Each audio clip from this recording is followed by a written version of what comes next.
Beberapa hari ini beredar di publik soal dugaan kasus pemerasan senilai 5 triliun rupiah atas proyek di wilayah hukum Polda Banten tanpa lelang sebagaimana aturan hukum yang berlaku. Kasus ini melibatkan dugaan pemerasan oleh beberapa oknum Kamar Dagang dan Industri Kadin Cilegon yang meminta jatah proyek senilai 5 triliun rupiah tanpa melalui proses lelang. Ketua Kadin Cilegon berinisial MS bersama 2 orang lainnya telah ditetapkan sebagai tersangka oleh Polda Banten. Mereka diduga mengancam dan mengintimidasi pihak perusahaan untuk mendapatkan proyek tersebut.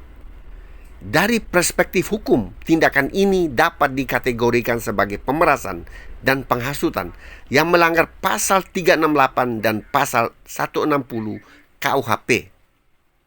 Pemerasan dalam hukum pidana di Indonesia mencakup tindakan memaksa seseorang untuk memberikan sesuatu dengan ancaman atau intimidasi. Jika terbukti bersalah, para tersangka dapat menghadapi hukuman pidana yang cukup berat. Selain aspek pidana, kasus ini juga menyoroti pentingnya transparansi dalam pengadaan proyek terutama yang bernilai besar. Proses lelang bertujuan untuk memastikan pesaing yang sehat dan mencegah praktik korupsi atau penyalahgunaan kekuasaan.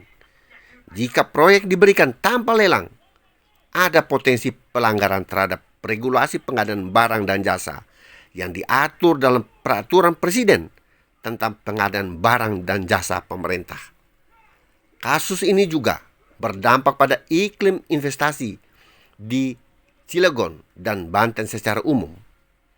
Pemerintah dan aparat penegak hukum perlu memastikan bahwa investasi di daerah tersebut berjalan sesuai dengan prinsip hukum dan tidak mengganggu oleh praktik pemerasan atau intimidasi.